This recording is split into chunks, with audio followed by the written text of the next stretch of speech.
Hey, what does it be, sexy beast? GhostSickness Tristan here. I'm bringing you guys a hilarious New Year's story that happened 12 days ago on New Year's of 2014, 2015, and I'm gonna get right into it. So it all started on New Year's Eve, obviously. I mean, come on, right? So I got off work on New Year's Eve at 8:30 p.m. Like, it was pretty late, not that late though, so I didn't really mind. So I got home and I took a shower and stuff, and kind of changed out of my uniform and stuff like that. And then we played Cards Against Humanity. I don't know if you guys have ever played it, or if you played Apples to Apples. It's the adult version of that. Look it up. It's highly inappropriate and absolutely hilarious. So we had a great time playing that.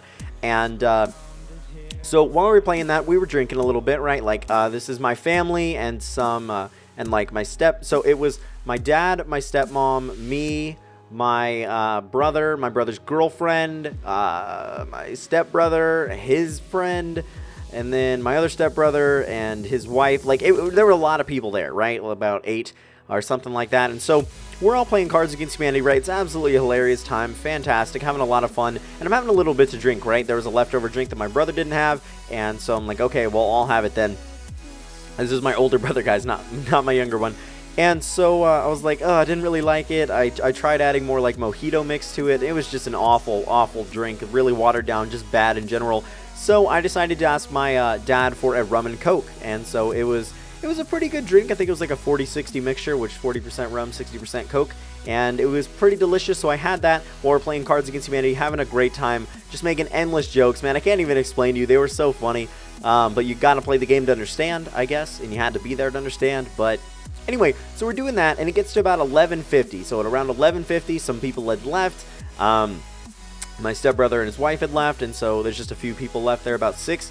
And so we go upstairs and we watch the New Year's countdown. So we're watching the New Year's countdown, just having a blast, talking about 2015 jokes and stuff like that. It was awesome. It was pretty great. And then some more people went home. Then we started doing what our yearly tradition is, and I will continue this forever, man. This yearly tradition is awesome. I want you guys to join me with it. Even if you don't drink champagne, which I want you guys to do, I want you to open champagne with swords or knives. It's absolutely fantastic. Champagne's pretty cheap, and it's a New Year's thing that we do in my family. So what you do is you take a bottle of champagne, you hold it like this upward, so kind of facing this way, and you would take you find the seam at the top, and there's two, one on each side. You find the biggest ones, you hold it like that with the seam on the very top, and you take a knife, or the dull part of a knife, so which is the back part, or the dull part of a sword, which is also the back part. So my brother brought his katana over, and we decided to use that. So we were trying to open champagne with a sword. So my brother tried it first, right? He's using his sword, and the problem was he was holding it flat, and he was holding it kind of down. So if you picture it, there's liquid, there's champagne through most of the bottle, right? Except for the little bit of air in the top, right? So if you're not holding it at a 45, 50 degree angle upward, then it's not going to break. So when you're using the sword and sliding up the bottle, it's not going to break, and it's not going to shoot the cap off, right? It has to be all air up there. So if you're holding it level, there's going to be liquid, and it's just not going to be able to build up the pressure to actually break. So we were trying it like that. He was trying it holding flat, and I totally forgot you had to hold it upward. So he couldn't get it. He's like, what the fuck, man? It's just not working. It makes a really loud sound, bam, and whack. It's just like a sword hitting glass. It's really loud, but nothing breaks. It's kind of interesting, hard to explain. So he tries doing that, and it's not working, right? And so we're like, okay, well, you know what we should do? So my dad tried it. My dad knew how to do it. He obviously held it upward and did everything right, and so he ended up doing it successfully. Then my brother tried it again. I reminded him to hold it upward, because then I remembered, I ended up looking it up on Wikipedia.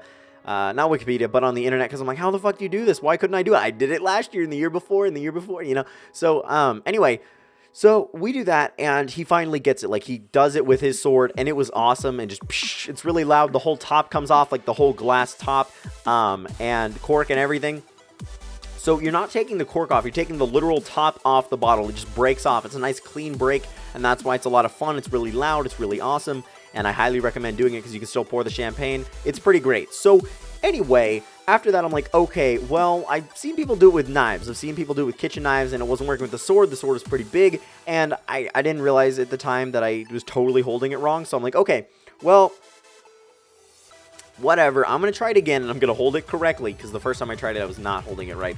So I was holding it upward, everything was good, and I didn't want to try it with a sword. I'm like, okay, let's try this with the back of a kitchen knife. So I have a video of it, and yeah, I'm just going to play the video. So my dad got the video a little bit late. Like, he got the video right as I broke it. Like, he didn't really get it very well, but he got it right as I broke it. So guys, this is a video of me on New Year's, it was like 11-12 days ago, breaking that bottle of champagne with a knife, and the aftermath of that. So I'm just gonna play it out. I'm kind of gonna put subtitles and explain it, and then we're gonna talk a little bit about it, and I'm gonna play it right now. Holy shit, the whole bottle exploded! That's how you win in life! Anybody want a glass of champagne? No. Careful, don't you.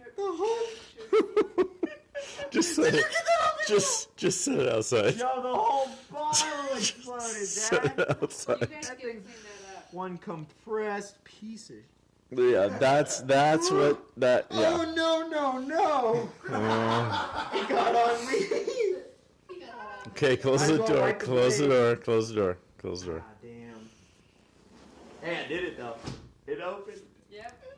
Alright, so as you can see, I freaked out. I was so excited. I was like, oh my god, the whole bottle exploded. This is crazy. This is how you win at life. And I'm like, you want a glass of champagne? Because it was literally like equivalent to one glass. It was a really small amount left in that bottle.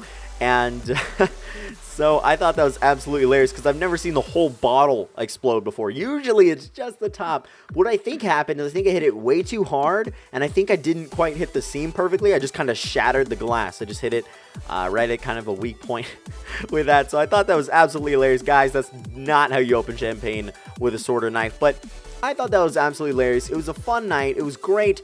And I ended up getting, my hand ended up bleeding. Like, I didn't notice it till like 5 minutes later. There was a little bit of blood trickling from my hand. I'm like, oh shit, I'm bleeding. So, and I noticed some got on my sweatshirt, and obviously a lot of the champagne got on my sweatshirt as well, because the whole damn bottle exploded, as I said. That's straight quoted right there, guys. Anyway, so after that happened, my brother, that was the last bottle we opened, so we opened 3 total. My brother opened one, my dad opened one, and I opened one unsuccessfully. I mean, it's opened, but it's kind of, yeah, we didn't have any of the champagne. It was too late. We already had enough to drink. Everybody was good, and that was including my brother. My brother was pretty damn drunk. I've never seen him this drunk before. He had some tequila, and I guess he wasn't used to the effects of tequila, because he couldn't even pronounce alcohol correctly. Like, yeah, like he couldn't do it. He was pretty drunk, right? So he wanted to wait several hours to kind of process the alcohol and stuff like that, and then make his drive home. And I'm like, bro, no. Everybody's like, no. Give us your keys. You're not going home until tomorrow morning. Like, there's no way. You're not going to be fine in 2 hours. You're good. You should just stay here or whatever. He's like, no. We got to get home, blah, blah, blah. So what my stepmom decided to do is my stepmom was pretty sober. Like, she didn't have that much to drink. So she decided to drive them home, which means my brother's girlfriend and him. So she drives them home. It was great. And so we're like, okay, good. Rest easy. Everything's all good. And we're like, okay, well, so we took his car back the next day, blah, blah, blah. I stayed up, drank some orange juice and water. I was pretty drunk. Like, I just watched that 70s show, drank some orange juice and water, kind of sobered out a little bit. Then I went to sleep for a while, and I slept in. It was great. Then Fiverr came over the next day. It was a pretty fun New Year's and New Year's Eve. So, guys, I really hope you did enjoy the story. Do not forget to smash that like button. New Year's was a great time, and I fucking love you guys. Bye. See you later.